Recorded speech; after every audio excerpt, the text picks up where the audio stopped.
Well, you got to let it seep, sir. About 15 to 20 minutes. No, steeping is only like 2 minutes, right? 2-3 minutes. Not if you're doing regular bullshit Lipton tea. Dude, I asked her 25 minutes ago. Oh, that's not nice, Byron. Have you gone out and asked her? Is she okay? Exactly. You know, things happen. She might have got busy. Jesus so. Christ. All right. Oh, we record too, huh? You can use this. I'm extorting this. I got that. Remember that time you talking shit about that? And I took up for her because she's my friend. Y'all ready? Yeah, let's do it. Yeah, let's do it, baby.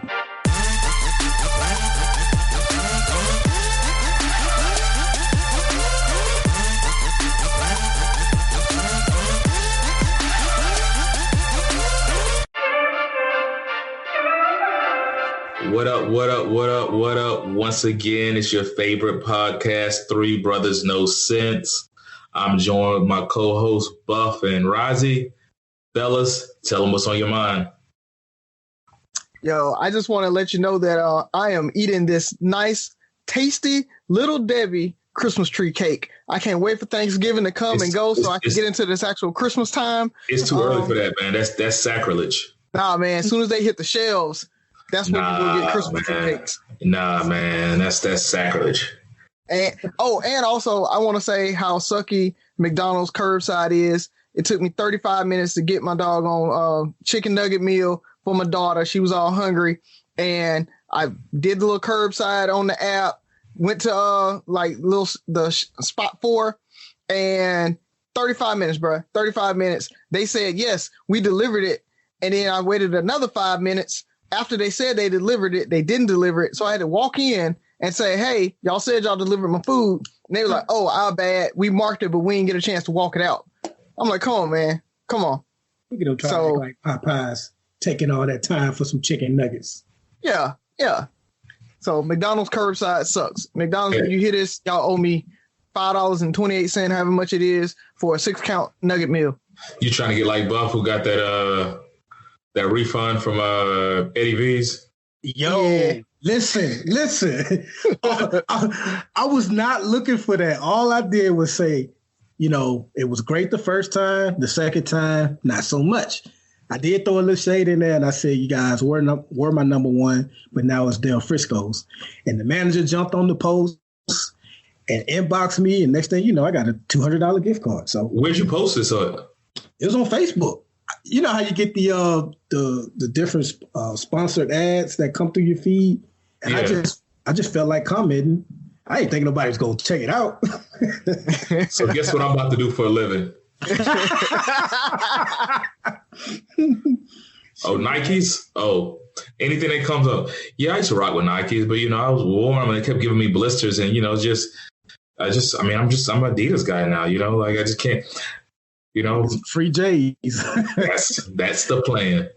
I told Tabitha about it now because I could have got about three. I could have got about 3 meals off this $200. Nah, but she definitely. She definitely all that in one. All that, and she might invite you. I know, right? Like, you gonna use that gift card? Because the 200 doesn't count. She's gonna be like, well, we already got 200, so we can go a little over that if we need to. That's how she gonna count it up. Yep. You got anything else for us, Buff? Nah, man. She just brought me a nice cup of tea. So I'm in a relaxed mood, man, ready to do another good show. I'm very happy after having Sherman on last week, man. So just in a real good mood right now, bro. Okay. Well, I do have a bone to pick, and I was blaming you guys. So you remember it maybe 2-3 episodes ago when we did the hall pass? My great or used to be great wife had no hall pass. Mm-hmm. And then she had to, while we were on the call, you know, I called her and we uncovered 2 for her. I think it was Idris Elba was one of them. And some dude. I don't even know his name anymore. Yeah, that doesn't even matter. He's a Tyler Perry dude. I figured out who she's talking about. That doesn't matter anymore. Because that list went from 2, it's about 7 now. Man, she just been looking at dudes like, man, every time I turn around. So check this out. For you guys that don't know, I'm a Jadena fan. And so we went to go see Jadena this weekend at the House of Blues in Houston. And my wife prefers her mint chocolate until this Jadena concert. So we're halfway through the concert, and her and a chick sitting next to her that we have no idea who she was, all of a sudden have this thing for Jadena. So he gets to a point where he wants to call people on the stage. She's trying to go on the stage after 5 minutes prior, she had just added him to her list. So I'm like, nah, man. Nah, that's like buying a gun, bruh. It's like a 24-hour waiting period or something. You can add somebody as you meet them. Nice try, Z. Nice try. I'm like, this little Negro thinks she's slick. I'm like, okay, I'm gonna push you off the stage. And I guess when I say that, the chick over there just, oh, you're not gonna do that to that queen. And I'm like, little do you know, it's about to go down. So, babe, your list is no more. I'm on that tab of ain't no hall pass. Because obviously you think you can get your hall pass when you want.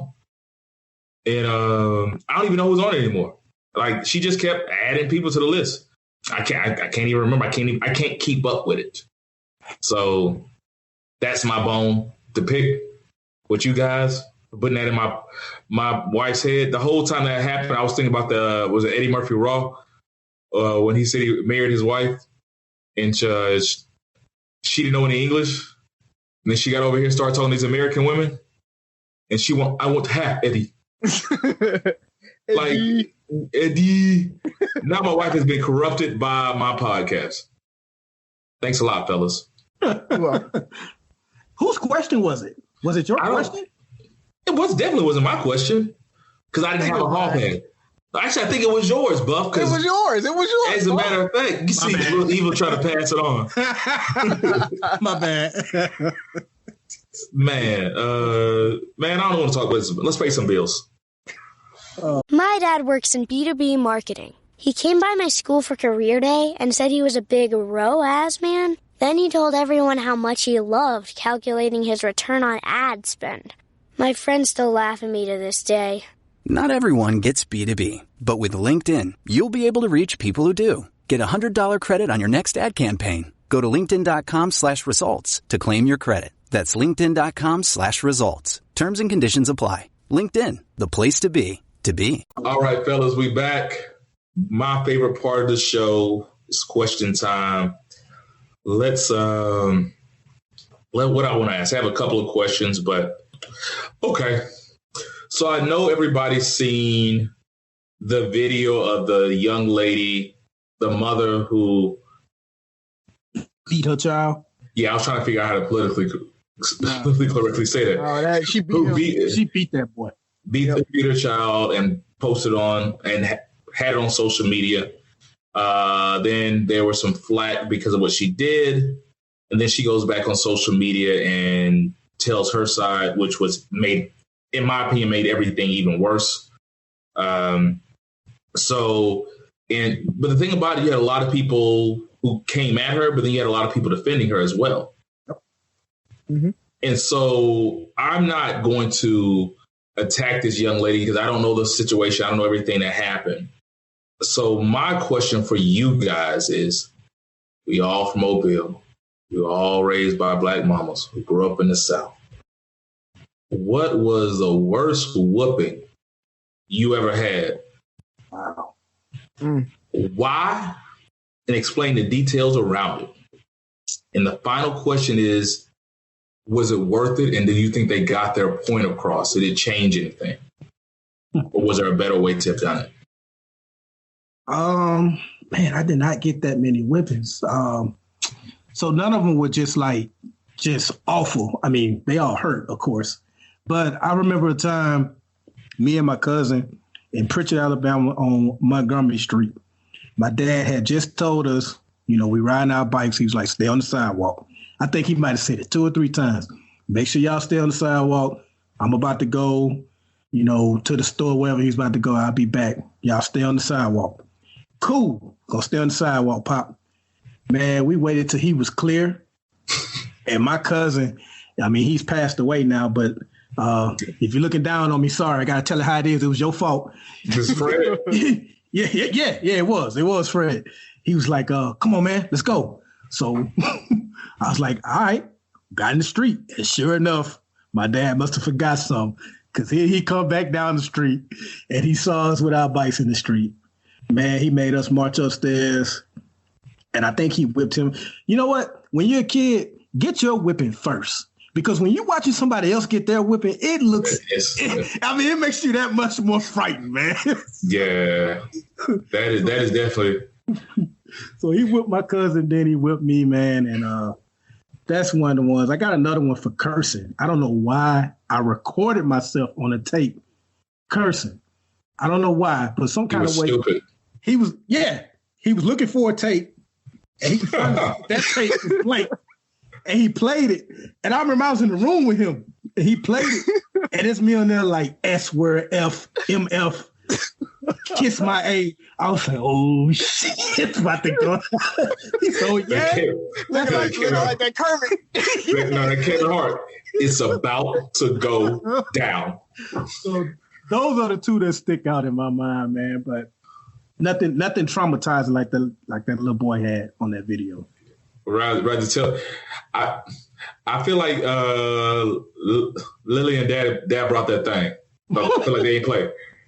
They didn't. I mean, they were normal whoopings though, but for the most part, one really sticks out in my head though, because it wasn't just a whooping. Like me and my dad fought, and so what ended up happening? Yeah, well, no, it really wasn't my fault this time.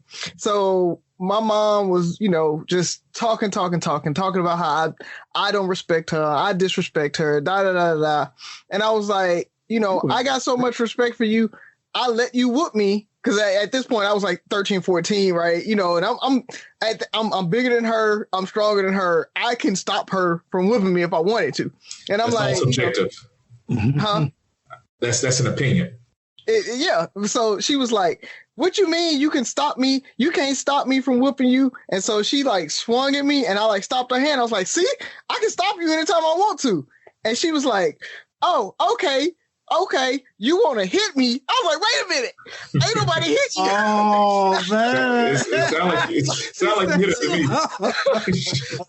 me. So she calls my dad and is like, guess what? Razi just hit me. And I was like, no, I didn't. I'm in the background yelling like, no, I didn't hit her. But, my dad, of course, he going to believe my mom over me. He got me. no choice. Yeah. So he can't let that slide. So, and he was like, okay, I'm on my way from work. So he actually clocked out, left work, came to the house. Oh, I thought he was there. So you talking about you. So the ties with whippings is the whooping you have to wait for and the whipping you see. Yeah, waiting for one. And so I'm sweating. I'm sitting in my bed. I'm laying in my bed watching TV, like, trying to play it cool. I'm like, when he get here, I'm thinking about what I'm going to say and how I'm going to handle this and everything. And so I hear my dad like pull up, the tire squeal and everything. It's like, skirt. He gets out. He walks to the door. I'm like, all right, my heart's beating. And when you hear the saying on site, like it was on site. My dad walked through my bedroom door, didn't say nothing, jumped over the baseboard of the bed and just started going to work. Like, whoa, you ain't gonna hit my wife. And so, we roll off the bed or whatever. And at that point, I'm like, okay, I'm gonna like defend myself at least. I'm gonna get him off me. So, bad decision. That was a very bad decision. So, I swung back at him. He rocked me one good time.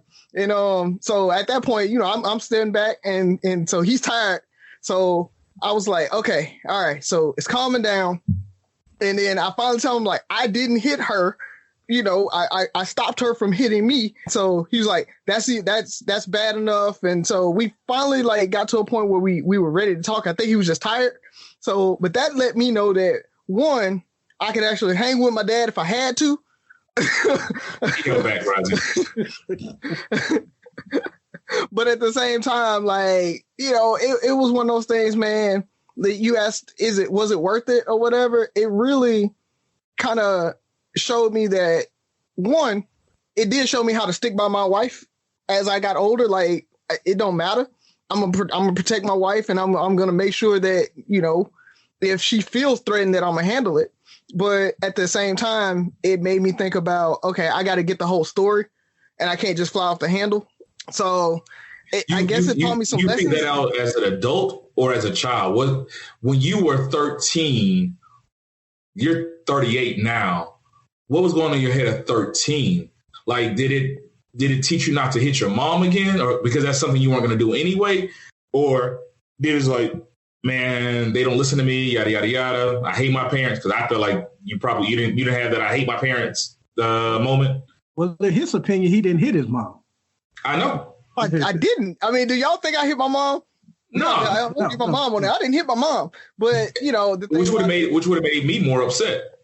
Well, it did, but at the same time, I think it made me two things. One is understand that like words really matter, and like me saying I respect you, I'd let you whoop me and stuff like that. even if what I intended wasn't what came over, what she got from that was different. So was it your dad beating you that got that message across, or was it what your mom said that changed your thought process? At that point, none of that came across out. Like you were asking, was it being older? I started to understand. It definitely was me being older, but I did understand my dad's take on it. Like, that's the thing. And so like, I wasn't mad at my dad at all. Like after that, like truthfully, I wasn't even mad at him. I was mad at my mom for lying, because she basically lied on me. But, even with that, it's one of those things that I did kind of think once everything calmed down, I was like, she felt threatened. Even if I didn't actually hit her, I can understand her feeling threatened, that I'm saying I'm letting you do this and I'm grabbing her arm and everything like that, because, it's one of those things that I am stronger than her, at that point. And so it could have gone to the point where she would have been like, oh, I'm going to get my gun and come after you, or something like that. And so like the situation with a girl whipping her kids and everything, and her going back, I watched her coming back and saying, my son threatened the teacher and everything. So, if she was going to whoop him, she probably should have done it behind closed doors or something like that, and not try to embarrass him. But at the same time, she pulled him out of class. She didn't do it in front of the students. The teachers were watching, but when we were growing up, teachers used to paddle you. So you would have got a whipping from the teachers, and then you would have went home and got a whipping from your parents. No teacher ever paddled me. No, I never got in trouble like that. But I mean, I understand what you're saying, and I didn't really want to get into that debate. Maybe we'll get into that a little later on it. Buff, was there anything that your dad could have done to have stopped you from going out in the street outside of whooping you? And I guess, did you go back out in the street the next time you were out there? Or did you I'm never on the street again? No, I stayed out the street, man. I don't know if there's anything he could have done, because, it was my older cousin that, I pretty much followed everything he did. So it's just one of those things, one of those lessons you have to learn as a kid. So could he have gotten you to go out in the street again? My cousin? No. Yeah. No, not after that. Okay. So the whipping was the only way to make you change. I hate to say the only way, but it helped me change. I think I know what you're getting at too. I don't think whippings always work. It just depends on of course, the child and the infraction and, what it is, the behavior that you're trying to stop. Yeah, because and I guess I'll start with this. I don't have a strong opinion either way. Right. I'm like 60-40, probably 60 against 44. But also, like I think you said, it depends on the person and the situation, because everybody's motivated by different things. And I have a 40-year-old and I have a daughter. So it's definitely a lot easier not to want to, especially as a man, to want to put your hands on your daughter.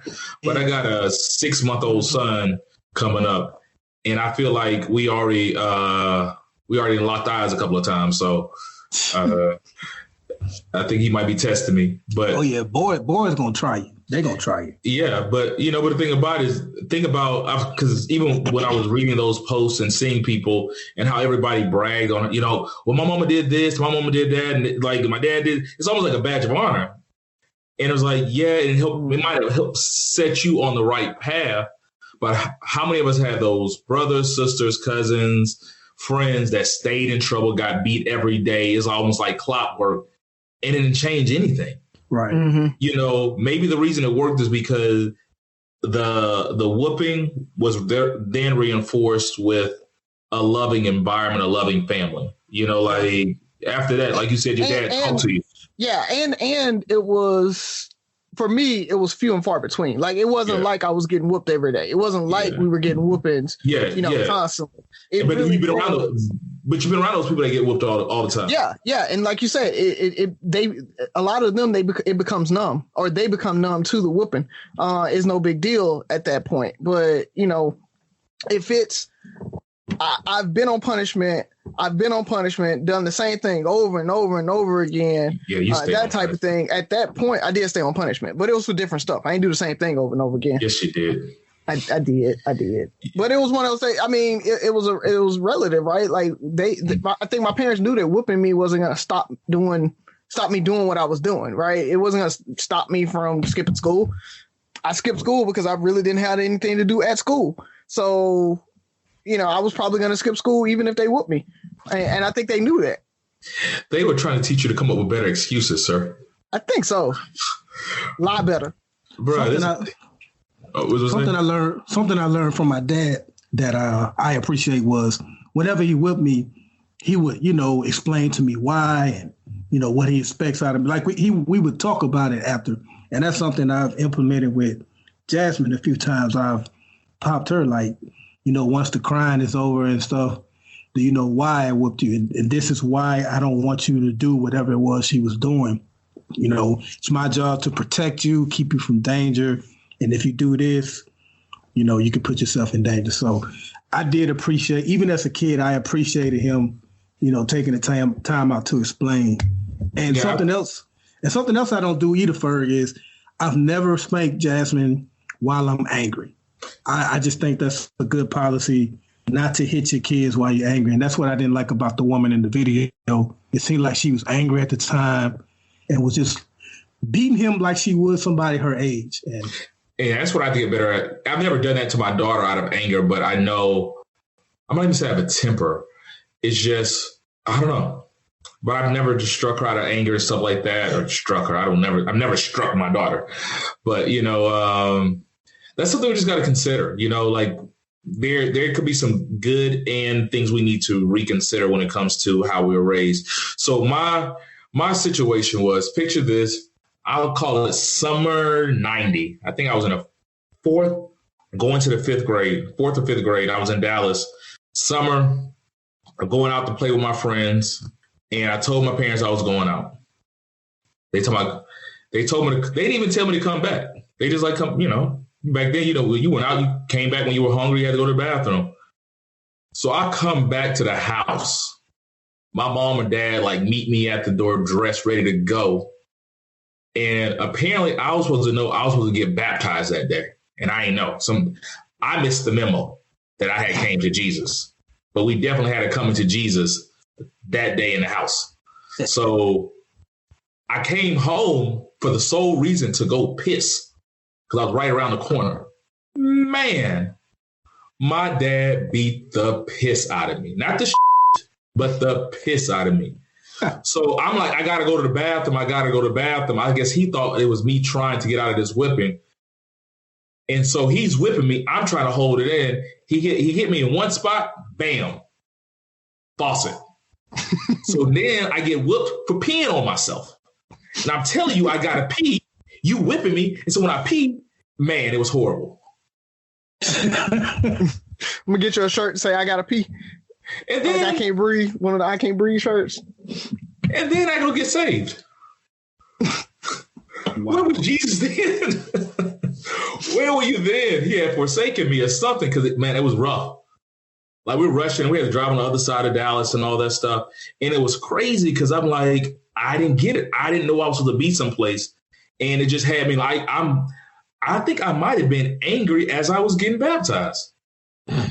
Like, it was just, but I didn't get it. And I feel like it was overboard and stuff like that. To me, it's pointless.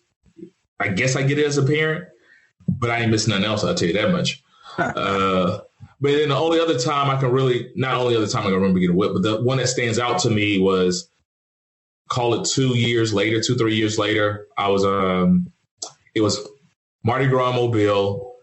I'm walking back from the parades with my dad and my sisters and my cousins. So it's me and 3 or 4 girls. And, you know, we're probably 6th, 7th grade. You know, at that age, they're cackling and doing all this stuff. And I was getting annoyed with them and stuff like that. And so I'm yelling at them. My dad, like, stop arguing with those girls. And I'm like, I keep walking. And he said, they'll do something else, trying to annoy me. And I'll turn around, say something else smart to him. This dude turned around and just backhand. I didn't say he turned around. He just reached back, backhanded me, landed me square in the nose. He playing that perfectly. I'm leaking. I'm leaking. And you know how it is. So what is not as bad as having to wait for a whipping or watching a whipping. It's getting whipped by yourself and everybody else looking at you like, ooh. And so now everybody walking around like that just didn't happen. I'm over here leaking. It's like the sea parted. Like we all walking close and all of a sudden ain't nobody standing by me now. Like y'all don't see all this blood dripping on my shirt. And then I got in trouble, like sniffling and crying, like, and don't say nothing. Stop crying. Stop. And I'm like, this Negro. Oh, that made me mad when I was younger. It's like, you just whooped me and you telling me stop crying or don't cry. Like, I think that is a big issue. Not letting the people get it out. Like, that's an issue. And I feel like I was a good kid, so I'm walking around looking for some support. Like, did ain't nobody see this? Where was CPS back then? Did we have CPS in the 90s? They were there, and if you threatened to call CPS, you was getting beat to sleep. So that's why nobody did it. Yeah, but nah, man, I remember that like it was yesterday. So Tisha, Jaira, Tia, y'all could have helped a brother out. Y'all all walked around like nothing happened. We supposed to be, family, but I get it. But I think I heard somebody say one time, they were like, children, 3 and under, 4 and under, don't really have the cognitive ability to understand like why you're whooping them, and you can't really talk to them and explain things to them because they're still really learning how the world works, right? So just kind of show them that's the wrong way, go the right way. You got to course correct, but whooping them is not going to change anything. And then when they get older, they can understand why you need to talk to them and everything like that. And so, again, why do you need to whip them when you can just explain what's going on? What's the, again, like Ferg, you said, as long as it's wrapped in a loving environment, the need for whippings go away, for real. Because those kids, I can tell my kid right now, I'm disappointed in you, and they will break down and like cry real tears just from me saying I'm disappointed. So the environment lends itself to not have to whip kids. What ends up happening is if you're in an environment that there is a place of anger and everybody in that house is angry, the parents are angry, the child's angry, the only way you're going to get through to that child is to whoop them because they don't trust that you actually love them and you have the best interest when you tell them to do things. So, or you're being hypocritical. They see you doing things, but you tell them not to do it. The whole do as I say, not as I do thing. So that's the other part about it. I mean, you have to be a role model and you have to set that tone. And then you won't have to have as much corporal punishment. I'm never going to be like, oh, don't touch your kids and everything like that. Cause there are instances where you got to pop your kid. Hey, don't touch the fire. Hey, don't touch this. Don't run, on the ice. Those types of things where it's like, hey, I got to get you out of it. You might end up popping a child, but this whole constant, like I said, every day, every weekend, whooping a kid, that's not going to help, man. Yeah. So Sky's the same way when it comes to being disappointed, and we don't even have to say anything. So we have the stuff that we did in kindergarten, the green, yellow, and red card system. So. Mm-hmm. And her, what we call a little sky corner, she's doing something we told her more than once, like Sky, yellow card, and that spoils her day. That literally, she'll apologize and everything, but her goal is to get off that yellow card. Mm-hmm. And we've been doing that for probably 8-9 months now.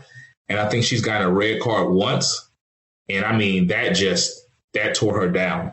Like her goal in life became to get rid of that red card. So Jasmine, the same way, Buff, you are tab disappointed in her and her world crumbles. Most of the time I can just talk to her and make her cry. So that's another reason I haven't had to whip her that much, because she gets it. Like you say, she hates to disappoint us. So she'll apologize and for the most part correct it. But I think that's part of that loving environment. And you set that loving environment and you let your kids know that you love and support everything they do. And even when, Skylar's 4, so you're constantly correcting her. She's not going to, even when she knows right, like sometimes she just doesn't do right. And it's just hard for her to, maintain, stay still, stay still, stay still. What's that over there, Mm-hmm. So definitely people keep up. Do what you have to do, raise your kids. We're not experts. We're all new at this. So not judging, things to consider. Who's next? I'll take it. Wanted to get you guys answers on this. What are some of your past biases and stereotypes of others, of course? Past? They can current. I didn't know if y'all wanted to state some current ones or not, but they could be current as well. It's funny, but truthfully, a lot of the stereotypes that we have, and are you just talking negative stereotypes, or are you just talking about stereotypes in general? Because in general, okay. Because the thing about it is, it's a lot of the stereotypes we had back in the day were based on what we saw, what we had been taught by society, right? So we talked about that whole implicit bias or inherent good in white people and inherent bad in black people. There was a lot of self-hate because of that. I mean, I think, I made a joke about it. A lot of us do steal. I think a couple episodes ago, when you were talking about the Timberlands, and you were like the dude asked you about it, and I was like, a lot of us do steal. And that is a bias in itself, right? And I think that happens a lot. We have a lot of biases that you just deal with on a day-to-day basis. Darker skinned big black guys are just scary, right? I mean, and you're going to protect yourself, or at least square up or watch them a little harder than somebody who might be my size and light skinned, and you assume that they're not a threat, even though they might go shoot up the school or something. So you never know, but there's always that assumption. Unfortunately, I mean, I still do it. And that is a bias that I still have. If I see somebody in streetwear with, a baggy shirt or a baggy, jacket, and then I'm probably going to assume they live in the life, even if I know that they probably aren't. You know what I mean? So the biases are still there, and we still have to deal with them. It's getting better. I mean, I think as society and as we start to see more and more people dress like that, dressing in like hip hop wear and urban wear, you start to be able to get out of those stereotypes, but they're still there. And we definitely got to get out of them. In the same way, the idea that, if a person's white, they're automatically, they were qualified for the job, or a lot of times they're not qualified for the job, but we think they're not qualified for the job, and they got it by, a nepotism. So that's a negative stereotype towards white people that a lot of us hold, is that they got it because of nepotism and not their hard work, but then we have to work super hard. So, it's one of those things that we have to watch our biases on both sides and our stereotypes on both sides. That's not one that I hold right now, but I'm just saying in general, a lot of people still do have that one. So as a child of the 80s and 90s, I think I was a child of propaganda. Like I bought into whatever the narrative was. So, for example, Byron and I went to Phillips. Razi, you went to Clark.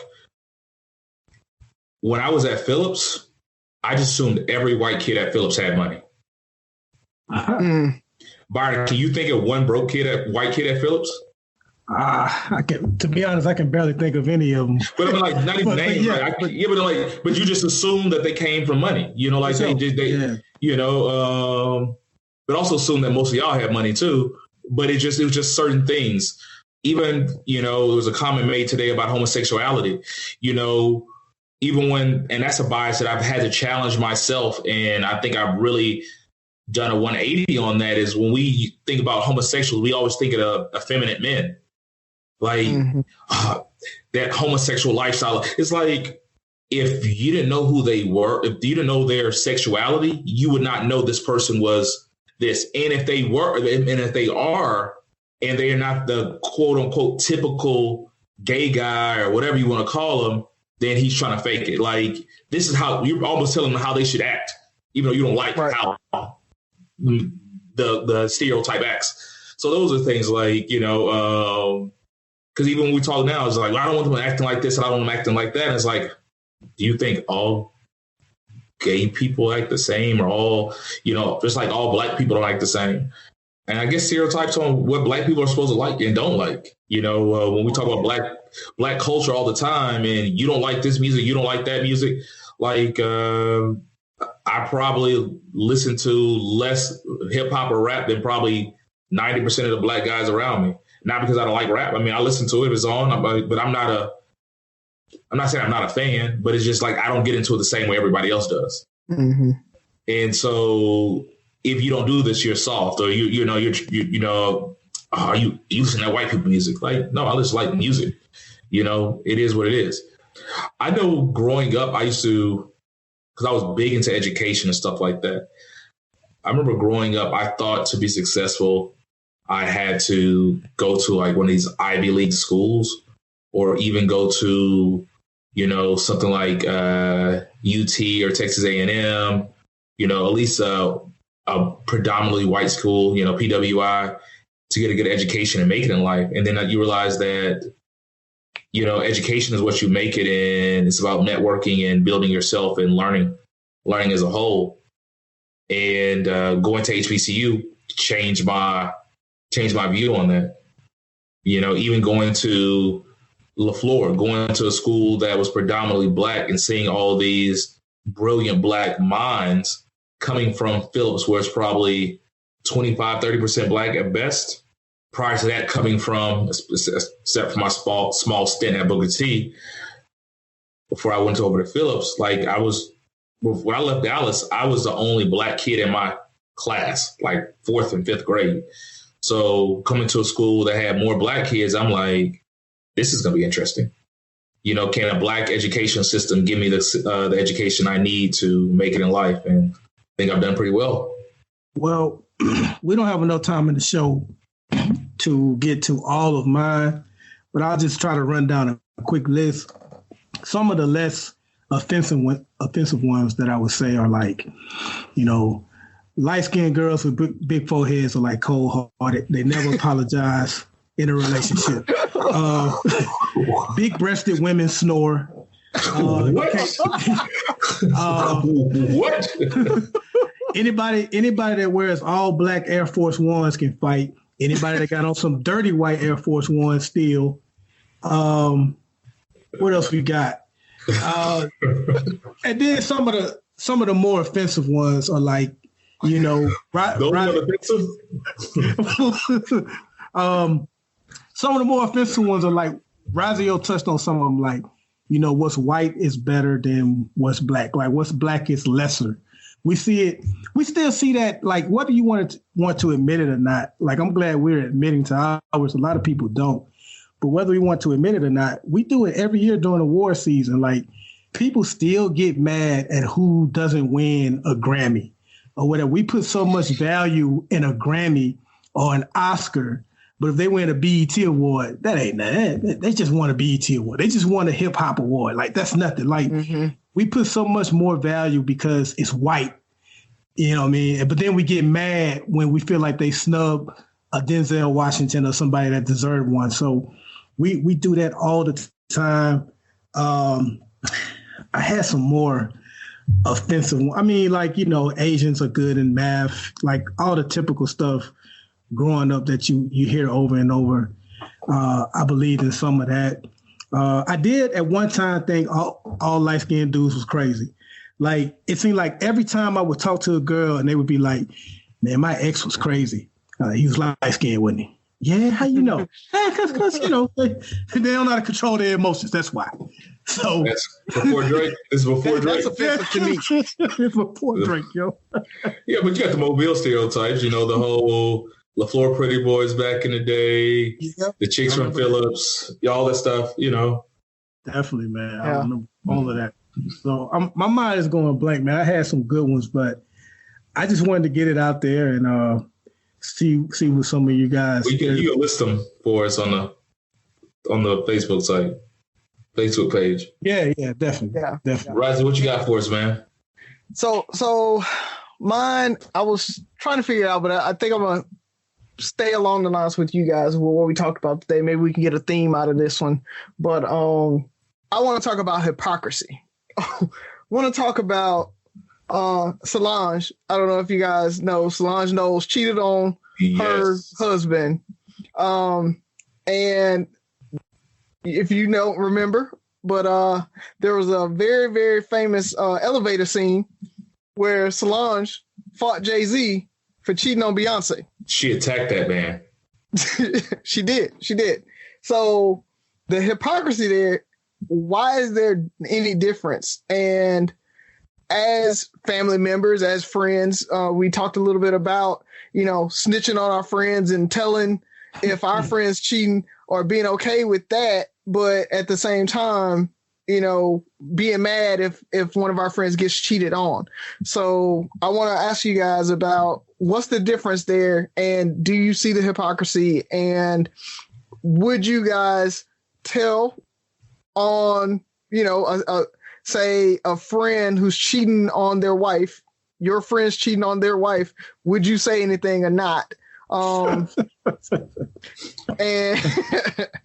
that, I guess that's the question. I'm gonna first start off and say, maybe you guys know better than I do. I know that had been going around social media, but I have not seen anything that confirms that she cheated on her husband. I know that's the speculation, and some people were posting pictures of her walking next to a guy, but that was like her publicist. So I know that's the word. Have you gotten confirmation that she did cheat on her husband? I don't, and it doesn't matter. The question still stands. Okay. Gotcha. Well, no, I'm not. We said this last week, actually, but no, I'm not telling on any of my married friends if they cheat. Also, if you are the type of dude that will tell on his friend that he cheated, you're probably also the dude that wants to get with his wife anyway. So that's why you're telling. Those are the type of dudes that you really got to watch out for. Yeah, but now you can't blame him for being even though I probably like I can't really rock with him. He's kind of lame, but like you're faulting him for doing what actually should be done. You think men should tell? I mean, they're not in the game, so technically they can snitch. Right? I'm not. First of all, I'm not telling, but that's because I'm not perfect and God ain't done with me yet. What I'm saying is, if you have a good woman who is being dogged out by this guy who deserves better, and she's it's almost. Man, y'all sound like Joe, the singer now, man. No, I'm not telling though. So my thing is. And I don't know if we had this conversation before. Like I put all that stuff on the same level. Like we put infidelity on this pedestal by itself when it comes to the harmful things to a relationship.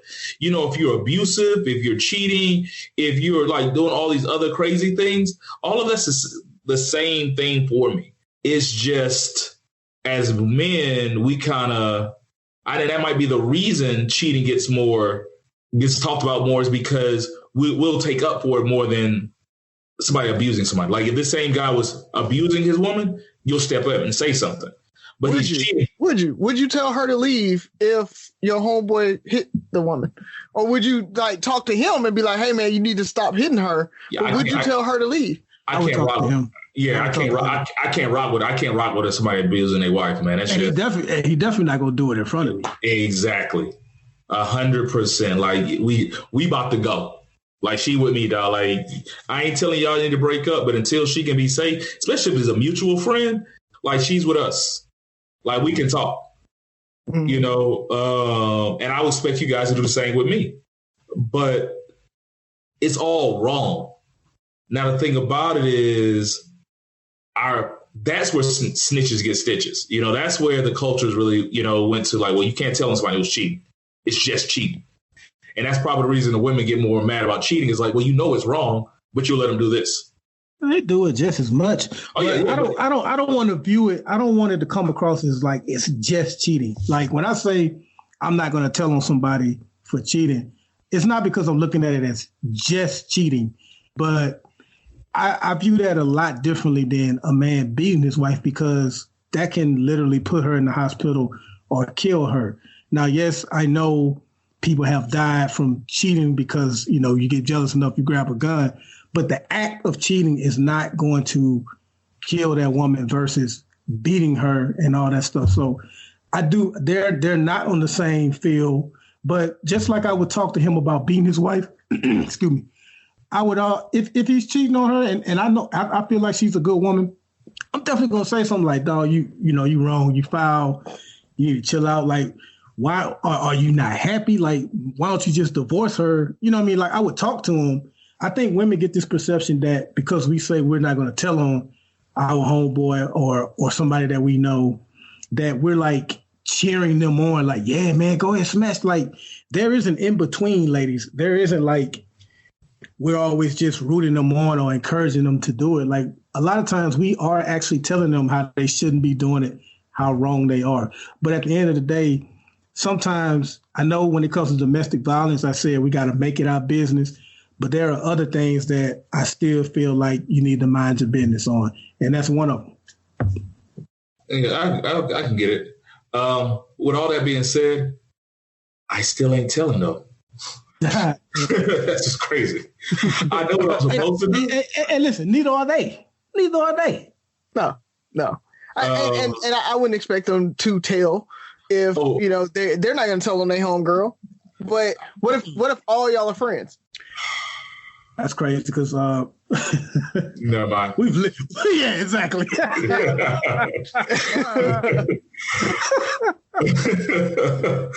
the salon thing. Been a little self-involved, but just for the listeners, we've kind of been in that situation before. Yeah. So yeah. Proceed. But no, with the Solange thing, I kind of hope it's true because I want to be able to look at all her supporters and call them to the carpet. Like I want to be able to say, where are you guys now? Because she was defending her sister. I hope her husband has a sister. Like I want his sister to put them paws on. I want Jay-Z to. But I would love, if it's true, I would love to have been in a room when Jay-Z saw that. Like I would have had the biggest smile on my face. You know, like put a hit. Be like, hey, you know, I need somebody. I'll pay you $40 to go beat up Solange for cheating on her husband. Yeah, you know, chicks love $40. That's all it takes. I still don't know where that came from. Where did the $40 come from, man?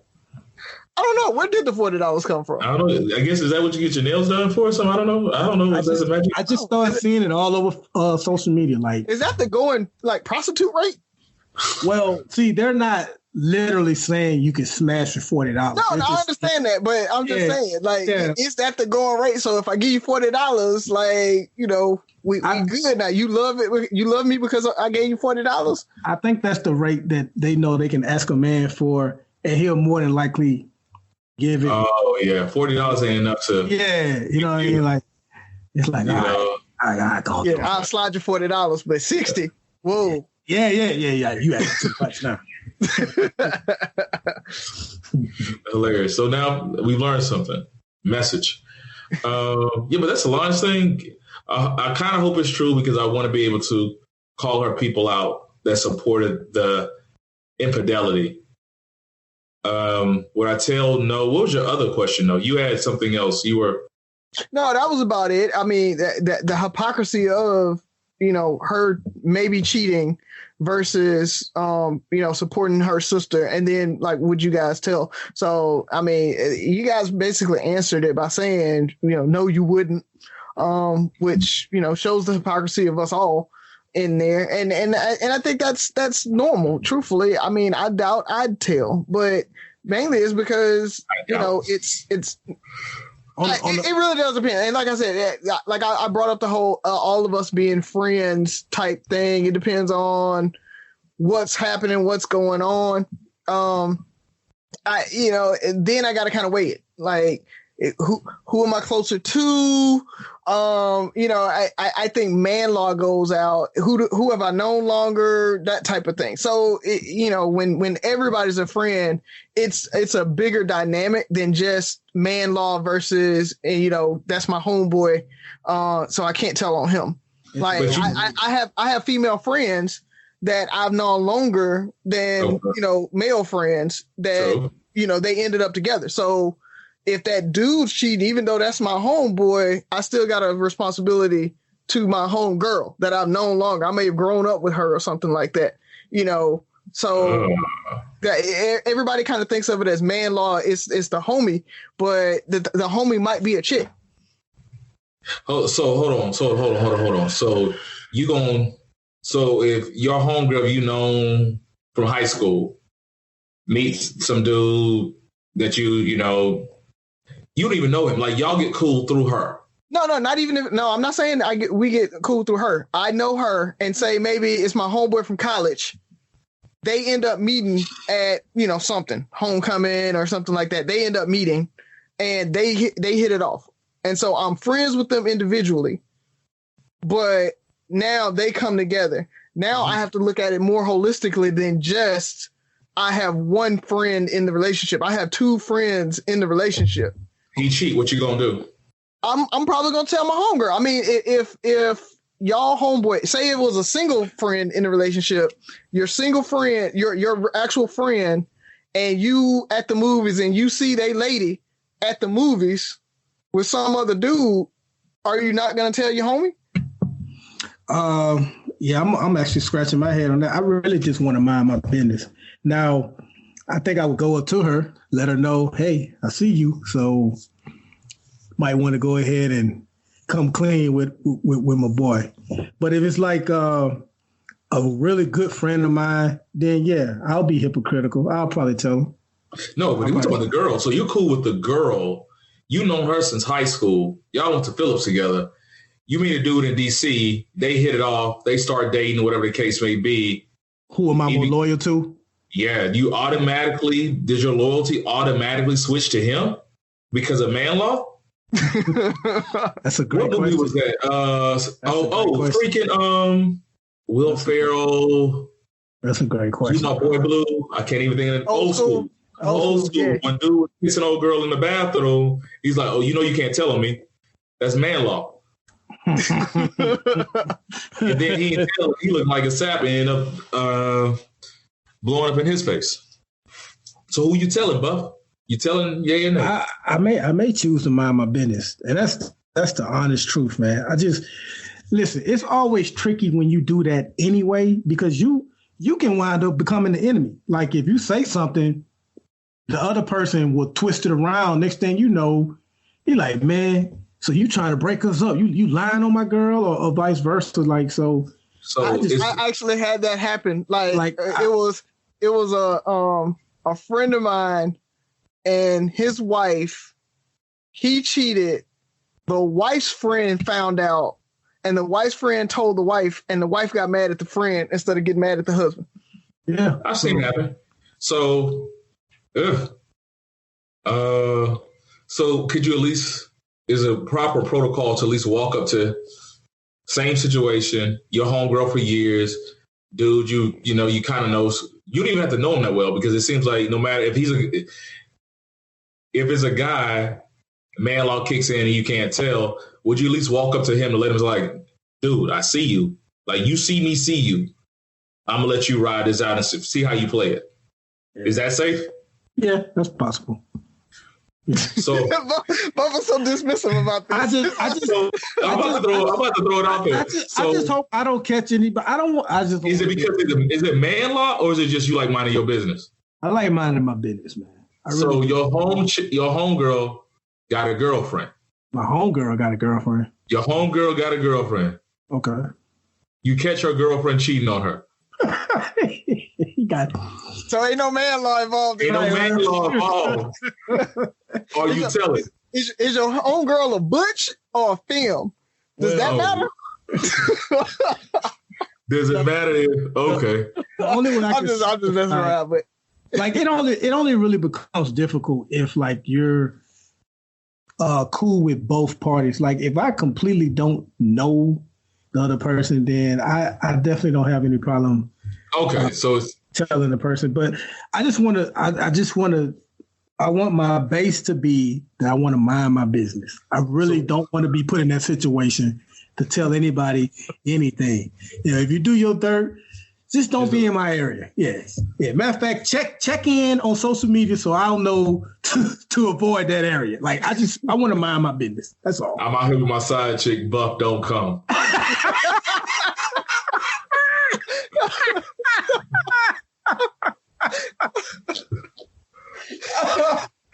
Oh man. Is that what you want, man? Hey man, I must admit, I had a set answer, and you guys have really, tripped me up because when you throw in a different scenario, if you've known the woman longer than you know your boy, or there's the straight hypocrisy. Like at first, I would always be like, I have no problem telling my boy if I see his girl cheating on him. But if he's cheating on her, I'm not going to say anything. Like, that's complete hypocrisy, and I was ready to admit that. But you kind of tripped me up. I think I may just mind my business. You know what? If you get caught on your own, you won't get caught because of me. It's messed up, That's bro. a bad friend, bro. Like, you're a horrible friend, dog. You see my old lady out there. I need you to video FaceTime. Here you go. Okay, so I come tell y'all, don't twist it around. See, I knew you was jealous of my marriage from the beginning. You don't like that my wife know how to make dresses, Buff. That's all that is. Like, yeah, so, you want a piece of Jenica Kimberly. That's what you want. That's what it is. I need you to FaceTime me. Hey man. Yeah. That's crazy, Buff. Yeah, man. But that's hypocrisy. So I know our ladies said they weren't telling our homegirls. So when this episode comes out, we definitely need to make a post. Would you tell your homeboy on his girlfriend or vice versa for the fellas? Because I feel like women would tell their homeboy. Tell on their homeboy. Nah, I don't think so. I think women are more apt to say that situation of they went back as, a male-female friendship and the other female was cheating on their male friend. I feel like females are more apt to tell their homeboy. I think they will get involved with it and be like Buff said, mind his business. I think ladies are going to be like, no, you're not cheating on my homeboy. So let me switch back up then. So I'm gonna go back to Buff. So if you think so, the girls ain't going to tell on their homegirl, but if their man is cheating on them, their homegirl, they tell him. They tell him. Yeah. Oh yeah. Matter of fact, they can't wait to tell. See, stereotypes. And not only are they gonna tell, they gonna get the other homegirls involved. It's gonna be one big group chat. Oh, but they're not just telling. See, they're gonna go collect all the facts and like have evidence, and they're gonna bring it, and they're just gonna break it down to you. They be like, "Here go her Instagram. We got her name. Here's the pictures. They went this place." Them professional Instagram stalkers, they be knowing. We ain't gonna be that elaborate. We just gonna be like, "Hey, Razi, with a beer in my hand, handing you a beer, hey man.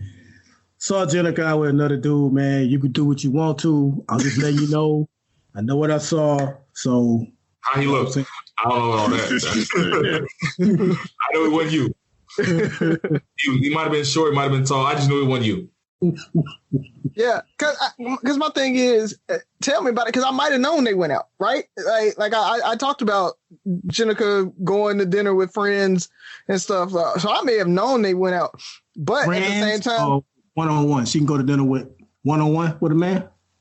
Yeah, I do. I mean, I think we talked about that. Yeah, she has friends that she go to dinner with. Oof. So, but you know, it's few and far between. But when it happens, it happens. Now, if you see them in there and they're hugged up, she's sitting on the same booth, you know, same side of the booth with them, then there might be some problems. The lighting may be better over there. I mean, you don't know.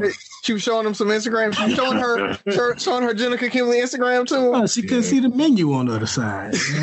She was showing them her Instagram photos. Yeah, they over there sharing icy or.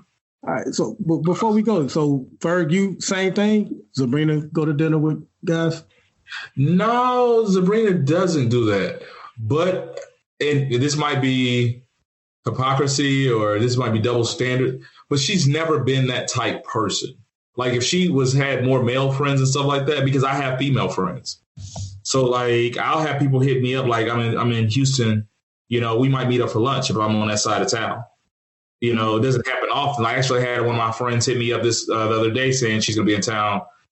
Do we want to meet up? I had stuff going on, but I didn't think about it, you know, think twice. But the thing about it, my wife met her and we were all hanging out a month and a half ago when I was in Atlanta for Bruce's baby shower. Gotcha. Okay. So, or like you travel for work a lot. Like if you hit a city and it's like one of your homegirls live in the city. Yeah. You can't meet up and be like, hey, I got to get dinner. Yeah. You know, meet at a little bar or something. But I've always been a social person like that. You know, I know way too many people.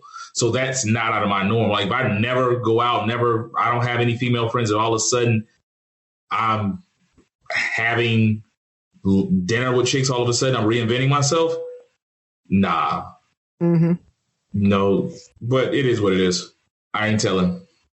So, fellas, another great call. Any questions, any concerns, anything you want to get off your chest before we leave? Another stereotype I had is that white people can't season food. So just wanted to get that out there. You know. and listen, white people, maybe y'all can, but I'm just saying, I always felt like, you know, if I come eat at your house, I need to bring some hot sauce with me. You got your hot sauce in your bag? Maybe not in my bag, but in my pocket. That's hilarious. Razi, what's on your mind? Nah, man. Only thing I can think of is the impeachment inquiry started today. That's been fun. And I don't know if you guys heard about the Supreme Court case, Byron Allen versus the Comcast. So that's a big deal. If listeners, if you haven't looked into it, go look into it because it is a huge deal. The Supreme Court case actually happened today. And truthfully, when you think about it, this is a case almost like Uncle Luke going against the industry back in the day with free speech. So he's fighting to try to maintain the Civil Rights Act. And that's how big of a deal this case is. So oral arguments has happened. The Supreme Court ruling should come out sometime mid-June, July.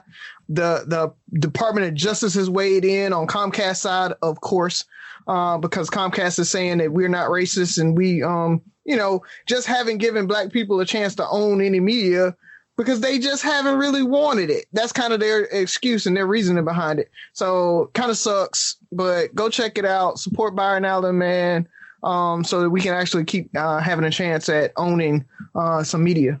I just wanted to tag on that real quick, Ferg. Comcast is also full of it because they also try to use the excuse, well, we don't have any room on our channel lineup for its channels. But in the same time period, they've added a couple of white-owned channels in the same time period that they told them that. So they're full of it. Mm-hmm. So you're telling me, never mind. I was about to say something. Yeah. Oh, and a all-Black media channel, 24-hour media channel starting, I think, in December. So if you like CNN, if you like any of the other stations, check this one out, man. We'll get the information for it once it launches. Check it out. See if you like that. If you like watching the 24-hour news channels, maybe you'll check this one out and like it. Well, all right. Well, what I'm going to close with is, first of all, I want to go back and thank Sherman Cooley for being our first guest on Three Brothers No Sense last week. Thank all the listeners and people who go to our Facebook page for all their support. Sherman's writing is great. So if you hadn't had a chance to check it out, you can definitely find the links or reach out to us on our Facebook page and we can direct you to the right spots. Please check that brother out, support any way you can. He would really appreciate it. And as usual, I'm going to say what I always end with: 6 rules of podcasts. Listen, like, subscribe, share, comment, and most importantly, listen again. This is Three Brothers No Sense. Appreciate you.